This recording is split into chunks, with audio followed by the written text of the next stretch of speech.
بالله السميع العليم من الشيطان الرجيم. بسم الله الرحمن الرحيم. ربنا لا تزغ قلوبنا بعد إذ هديتنا وهب لنا من لدنك رحمة إنك أنت الوهاب. اللهم سهل إلا ما جعلته سهلا وإن شئت جعلت الصعب سهلا يا رب العالمين.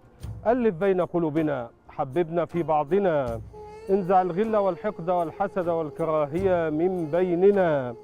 وبعد أيها الأحبة في الله، مع سيرة الإمام علي كرم الله وجهه ورضي الله عنه وأرضاه، أمير المؤمنين ورابع الخلفاء الراشدين، في مرحلة من مراحل حياته، من أهم هذه المراحل في حياة الإمام علي التي بدأت بوفاة الرسول صلى الله عليه وسلم وتولية أبي بكر الصديق. فتعالوا معا لنرى سيرة الإمام علي في مرحلة وفي عهد الصديق أبا بكر رضي الله عنه وأرضاه من خلال هذا اللقاء. أيها الأحبة في الله، إني أحبكم في الله. لحظة وفاة النبي صلى الله عليه وسلم كانت لحظة فارقة في تاريخ هذه الأمة وفي تاريخ الصحابة وفي تاريخ الإسلام من بدايته إلى يوم القيامة، لأن الصحابة اللي عاشرت النبي صلى الله عليه وسلم وعاشت معه وصاحبته في حركاته وسكناته، في غزواته وجهاده في سبيل الله، في مواقفه ومشاهده التي ارتبطت بهذا الدين في الحياة العامة والخاصة، في ثيابه وملابسه، في جرأته وشجاعته، في كرمه وجوده، في حتى الآداب العامة والأخلاقيات. كانت الصحبة من هنا لحظة الفراق كانت لحظة حاسمة، لحظة مؤلمة، لحظة تركت بصمة في حياة كل واحد من الصحابة رضوان الله عليهم أجمعين. فنرى أبو بكر ونرى عمر ونرى عثمان ونرى علي ونرى طلحة والزبير وأمهات المؤمنين، فما بالكم بأسرة آل البيت، آل بيت النبوة. من ها هنا لابد أن نتخيل هذه اللحظة وأثرها على الصحابة وخاصة أسرة الإمام علي كرم الله وجهه في بيته، بنت النبي صلى الله عليه وسلم وأحفاد المصطفى السبطين الحسن والحسين. كيف يكون هذا الأثر، أثر فراق النبي، موت النبي صلى الله عليه وسلم عليهم؟ نرى عمر هذا الأسد الجسور صاحب المواقف الشجاعة ينهار تماما انهيار تام، حتى يصل الأمر إلى أن يمسك بسيفه ويرفع السيف في الهواء ويقول: والله لئن قال أحد أن محمدا قد مات لأضربن عنقه بسيف هذا. عثمان بن عفان ذي النورين، ده احنا بنتكلم على القمم العظام، كبار الصحابة، فتخيلوا الناس العادية كان شكلها ايه. سيدنا عثمان بن عفان رضي الله عنه وأرضاه ذي النورين وصاحب الهجرتين ومن اشترى الجنة مرتين، ينهار تماما ويجلس على الأرض فلا يستطيع القيام، حتى قيل إن الناس كانوا يأخذون بيده إذا أراد الذهاب أو العودة، يعني عاوز يروح الحمام، عاوز يروح حاجة، محتاج اللي ياخده يوديه ويجيبه. فقد الإحساس بما حوله تماما. ده سيدنا عثمان بن عفان. لكن في وقت الشدائد تكون هناك شدة وحزم مطلوبين في هذا الموقف، حتى من الشخص صاحب اللين السهل اللين كأبي بكر الصديق رضي الله عنه، فيقول لعمر: ما هي عمر؟ اسكت يا عمر، ما تقولش الكلام ده. عمر بيقول: من كان يقول أن محمدا قد مات لأضربن عنقه. قال له: اسكت يا عمر. فلم يسكت عمر، كأنه لم يسمع كلام أبي بكر الصديق، ودخل على النبي صلى الله عليه وسلم فوجد النبي قد فارق الحياة، فكشف عن وجهه وقبل جبينه وقال له: طبت حيا وميتا يا رسول الله، طبت حيا وميتا يا رسول الله. ثم خرج إلى الصحابة وقال: اصمتوا، التزموا الأدب مع النبي حيا وميتا، لا ترفعوا أصواتكم حتى في وفاة النبي. يا أيها الذين آمنوا لا ترفعوا أصواتكم فوق صوت النبي ولا تجهروا له بالقول كجهر بعضكم لبعض أن تحبط أعمالكم وأنتم لا تشعرون. مش رفع الصوت بس في حياة النبي، ولكن حتى في لحظة وفاة النبي قال لهم: لا ترفعوا أصواتكم. وعمر ما زال يصرخ فقال: اصمت يا عمر. فإذا به يصعد على المنبر ويقول كلمته الشهيرة: من كان يعبد محمدا فإن محمدا قد مات، ومن كان يعبد الله فإن الله حي لا يموت، وما محمد إلا رسول قد خلت من قبله الرسل، أفإن مات أو قتل انقلبتم على أعقابكم، ومن ينقلب على عقبيه فلن يضر الله شيئا وسيجزي الله الشاكرين. عمر لما سمع الآية بيقول: والله كأني لم أسمع هذه الآية من قبل، كأن أول مرة أسمعها. أول ما سمع الآية هدأ عمر. علي فين من الكلام ده؟ علي شغل بالنبي، كيف يكفنه، كيف يغسله، كيف يصلي عليه، إيه الإجراءات اللي ياخدها، لأن هو ده كبير آل البيت بعد النبي صلى الله عليه وسلم. شغل بالنبي صلى الله عليه وسلم، وشغل كبار الصحابة أيضا. إزاي يجمعوا الأمة ولا تحدث فتنة أو اختلاف أو انشقاق وشقاق وتحزب بين المسلمين نتيجة وفاة النبي صلى الله عليه وسلم. يبقى لحظة وفاة النبي هتبدأ تحصل المشاكل. في البعض اهتم بحالة الوفاة زي الإمام علي بن أبي طالب، عشان نركز في الكلام ونشوف هنا أحوال الصحابة كانت إيه. بدأ كبار الصحابة وبدأ سيدنا أبو بكر الصديق ياخد هذا الموقف ليحسم الأمر وما يكونش فيه مشاكل ولا فتنة. وبدأ سيدنا أبو بكر أول مسألة حسمها مسألة إنكار وفاة النبي. لا، النبي ما ماتش، حتى قال عمر إن النبي صلى الله عليه وسلم حدث له ما يحدث أو ما حدث لموسى عليه السلام، ذهب ليكلم ربه ثم يعود. هو ما ماتش، هو راح يكلم ربنا زي ما موسى عمل وهيرجع تاني لنا. قال له: لا يا عمر، إن النبي قد مات. أول مسألة حسمها سيدنا أبو بكر الصديق، وأتى بالآية دليلا عليها. المسألة الثانية سيدنا أبو بكر حسم مسألة الدفن. النبي مات، طب هيدفن فين؟ بعض الناس قال يدفن في البقيع، بعض الصحابة قال نبني له مكان، بعض الصحابة قال يدفن في كذا. كل واحد أبدى رأي، ولكن المفاجأة إن سيدنا أبو بكر قال لهم حاجة غريبة جدا. قال لهم: إن سمعت من النبي صلى الله عليه وسلم أن ما من نبي يموت إلا ويدفن مكان موته، مكان ما يقبض. يعني ما فيش نبي من الأنبياء بيدفن في مكان إلا في المكان اللي بتقبض روحه فيه. يبقى ادي المسألة الثانية حسمها سيدنا أبو بكر بمنتهى السهولة والحزم والحسم، وبيقول: أنا سمعت النبي قال هذا. مش خاصة بالنبي محمد، ده كل الأنبياء والرسل. ما من نبي، مش بيقول النبي عن نفسه بس، يموت إلا ويدفن حيث قبر أو حيث قبضت روحه في نفس المكان. فقبضت روح النبي في حجرة السيدة عائشة رضي الله عنها، فدفن في نفس المكان اللي هو موجود إلى الآن، اللي هو مكان الزيارة بجوار الروضة الشريفة. المسألة الثالثة اللي حسمها أبو بكر الصديق بسرعة ولم تخطر على بال حد، إن الأنصار وهم الأغلبية الأكثرية بدأوا يجتمعون في مكان يسمى سقيفة بني ساعدة. ليه اجتمعوا في المكان ده؟ وبدأوا يجتمعوا في المكان ده يناقشوا إيه ويقرروا إيه ويوصلوا لإيه؟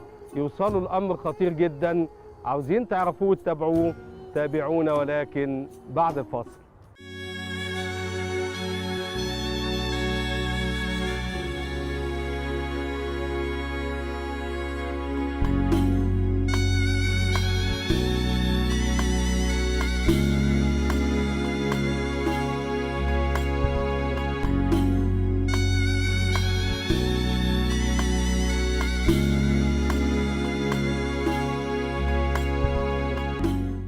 أيها الأحبة في الله، عدتم إلينا وعدنا إليكم. سقيفة بني ساعدة هي مكان أشبه بالبرلمان أو مجلس الشعب، أو مكان بيجتمع فيه الأنصار اللي هم زي ما قلنا الأغلبية الأكثرية.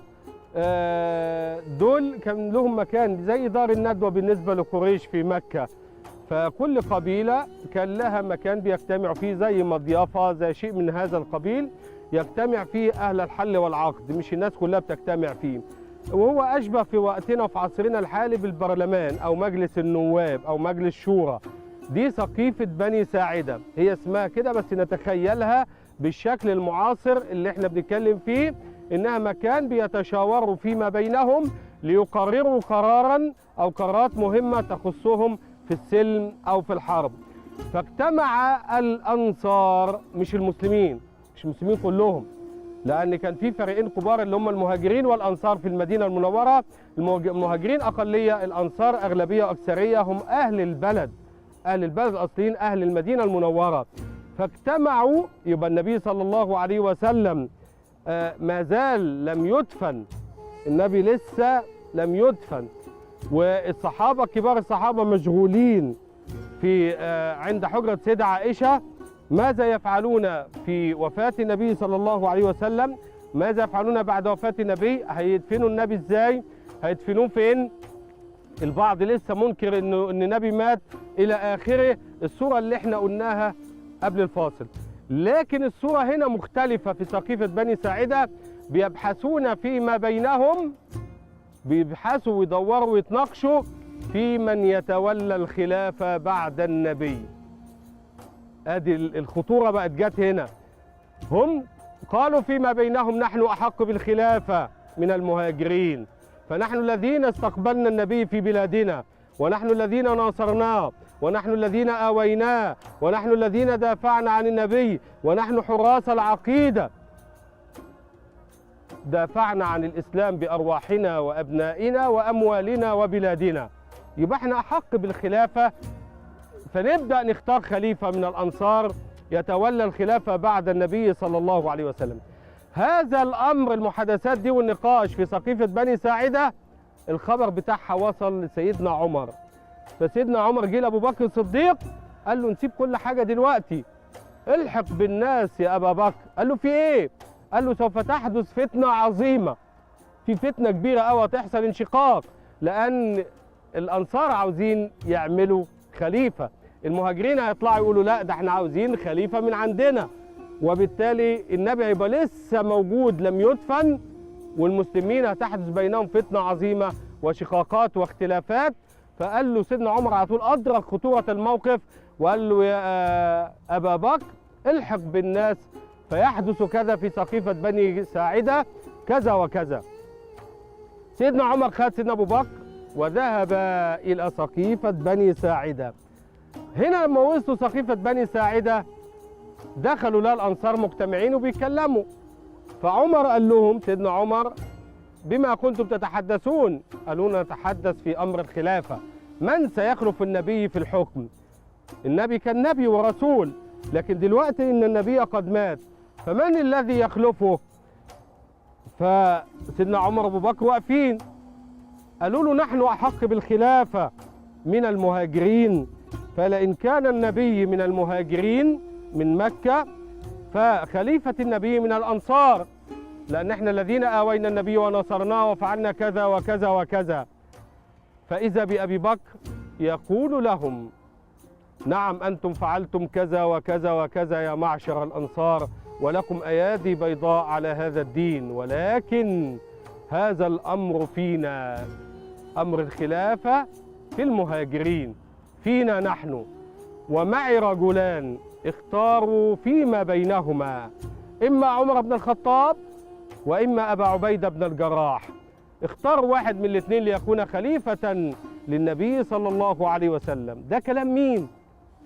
كلام سيدنا أبو بكر، عشان الكلام ده هنحتاجه بعد كده لما نبدأ نتكلم عن الروافض والشيعة، وإن هم بيصوروا الصحابة وكبار الصحابة وعظماء الصحابة زي أبي بكر وعمر إن في صراعات بينهم وبين آل البيت لانتزاع الخلافة من بين أيديهم.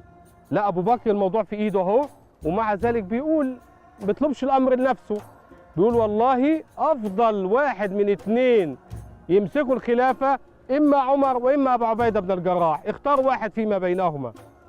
اللي يحسم الأمر سيدنا عمر، يقول له ابسط يدك يا أبا بكر، مد ايدك كده يا أبو بكر. فسيدنا أبو بكر يعني بيمد ايده، فأمسك بها عمر، مسك ايد سيدنا أبو بكر كده وقال بايعتك يا أبا بكر على أن تكون خليفة لرسول الله صلى الله عليه وسلم. أبو بكر بيشد ايده، عمر قال له والله ما كنت لأؤمر على قوم فيهم مثلك يا أبا بكر.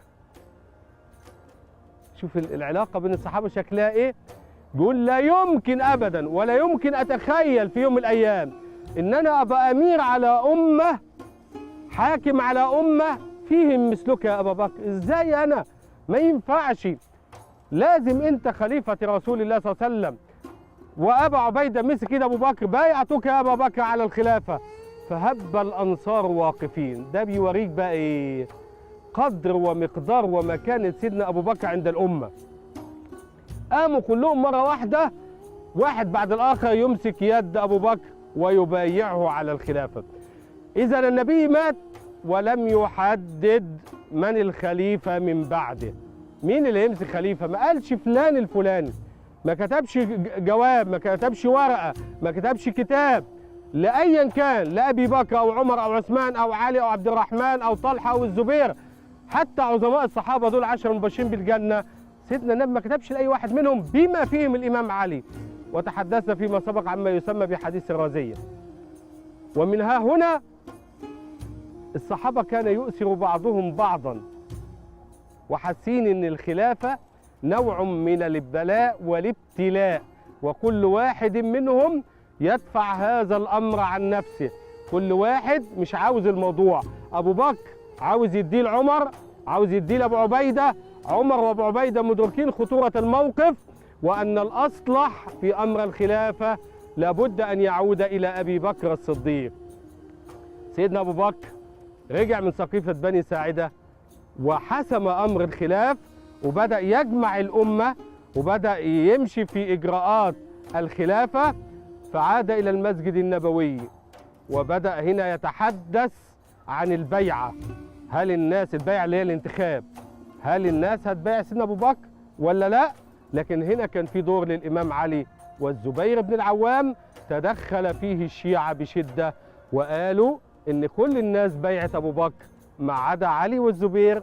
وعلي بالذات امتنع عن بيعة سيدنا أبو بكر الصديق، لأنه شعر بأن أبو بكر الصديق انتزع منه الخلافة ولم يمتثل لوصية النبي صلى الله عليه وسلم بأن يكون عليا هو الخليفة. ده كلام الشيعة، كلام الروافض. هنرد عليه ونقول إيه، ونشوف الكلام ده صحيح ولا غير صحيح. إذا حبيت تعرف التفاصيل حول هذا الأمر تابعنا من خلال هذا البرنامج من المؤمنين الرجال في لقاءات قادمة إن شاء الله.